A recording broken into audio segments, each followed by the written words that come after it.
விட்டுட்டாங்களேன்னு சொல்லி நான் ரொம்ப நேரம் நினைச்சது உண்டு. ஆனால் அந்த இடத்துல அவங்க அந்த தாழ்மையை ஐக்கியத்தில் வந்து கற்றுக்கொள்ளக்கூடிய கிருபைகளை நமக்கு தந்தார். அல்லேலூயா. நானும் வேதம் வாசிப்பேன். ஆனால் அது தொடர்ந்து வாசிக்க முடியாத சூழ்நிலையில் இருந்தேன். ரட்சிக்கப்பட்டிருந்தாலும் கொஞ்ச நாள் வாசிக்கிட்டு இருப்பேன். இப்போ ஒரு சில பகுதியை வாசிப்பேன், திருப்பி சில பகுதியை விட்டுட்டு அடுத்த பகுதியை வாசிப்பேன். அப்படி தான் இருந்துக்கிட்டு இருந்தேன். நம்ம ஐக்கியத்துக்கு வந்து நிமித்தமாக வேதத்தை விரைந்து கற்பிற திட்டத்தை நான் கற்றுக்கொண்டேன். அல்லேலூயா. ஆனாலும் அந்த சூழ்நிலையில் நான் ஜெபிக்க முடியாதபடி எத்தனையோ தடைகள் வந்துச்சு, எத்தனையோ போராட்டங்கள் வந்துச்சு.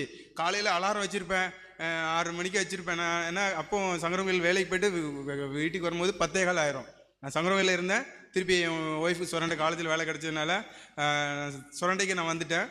அங்கே ஆஃபீஸ் எப்போவுமே 10 மணிக்கு எப்போவுமே முடுவோம்.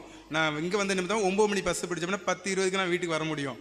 நான் காலை வேளையில் இங்கே வந்து நம்ம ஐக்கியத்தை அப்போ வரும்போது எனக்கு ஒரு பாஞ்ச நம்ம சுரண்டை கொண்டோம்னா ஐக்கியத்தோடு இருந்து போக்குவரத்தாக இருக்க முடியும், அநேக ஊழியர்களை கலந்து கொள்ள முடியும்னு சொல்லி இது நான் ரொம்ப வாஞ்சையோடு வந்தேன். நான் வரும்போது 10:15 வந்து டயர்டாயிரும். காலையில் எந்திக்கிறதுக்கு கொஞ்சம் கஷ்டமாகவே இருக்கும். நான் ஜெபிக்கிறதுக்கு நேரம் இருக்காத மாதிரியே இருக்கும். அந்த சூழ்நிலையிலும் ஆண்டவர் ஜெபிக்கக்கூடிய அந்த கிருபைகளை எனக்கு தந்தார். இல்லையா, ஒரு தரிசனத்தை தந்தார். இயேசு கிறிஸ்துவை இதை எனக்கு வெளிப்படுத்தினார்னு சொன்ன வார்த்தையின்படி ஆண்டவர் ஒரு தரிசனத்தை கொடுத்தார்.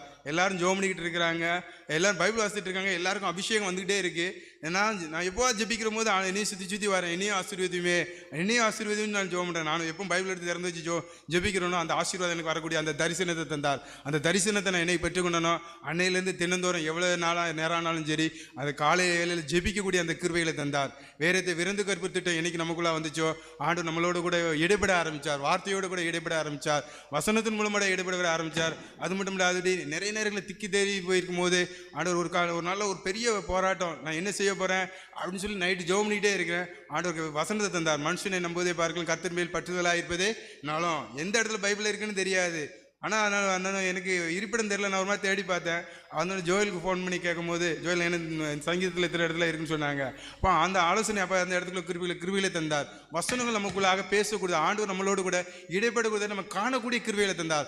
வேதத்தோடு நம்ம இணைந்து வாசிக்கும் போது ஜெபம் பண்ணும் போது தேவன் கிருபையாக நம்ம வழிநடத்தக்கூடிய கிருபைகளை தந்திருக்கிறார். எத்தனையோ சூழ்நிலையில் கடன் வாங்கக்கூடிய சூழ்நிலையில் வரும். ஆனால் அப்போ ஆண்டவர் வார்த்தை நீயோ கடன் வாங்காதிருப்ப அனைவருக்கு கடன் கொடுப்பாயின்னு சொல்லி அந்த வார்த்தை வரும்போது அந்த வசனத்தை வச்சு ஜெபம் பண்ணுவேன். ஆண்டவர் அந்த நம்ம எந்த இடத்துல யார்ட்டையும் கை நீட்டி வாங்கக்கூடிய சூழ்நிலையை உருவாக்கியே தர மாட்டார். அந்த தேவைகளால் சந்திச்சிடுவார். அப்போ நம்ம எல்லாம் எங்கே கற்றுக்கொண்டோம், அந்த ஐக்கியத்தில் வந்து நிமித்தமாக கற்றுக்கொண்டோம். அது மட்டும் இல்லை, அப்படி இந்த ஊழியத்தில் நான் இருப்பேன்னு சொல்லி நினச்சி பார்க்க எனக்கு கொஞ்சம் கூட தகுதியே கிடையாது. நான் மைக்கு பேசுறதுக்கு எனக்கு தெரியாது.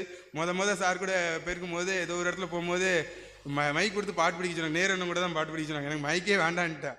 ஏன்னா எனக்கு மைக்கில் பேசுறதுக்கு அனுபவம் கிடையாது, நிற்க எனக்கு தகுதியும் கிடையாது, அந்த ஊழியத்தில் நிற்கிறதுக்கு எனக்கு தகுதியும் கிடையாது.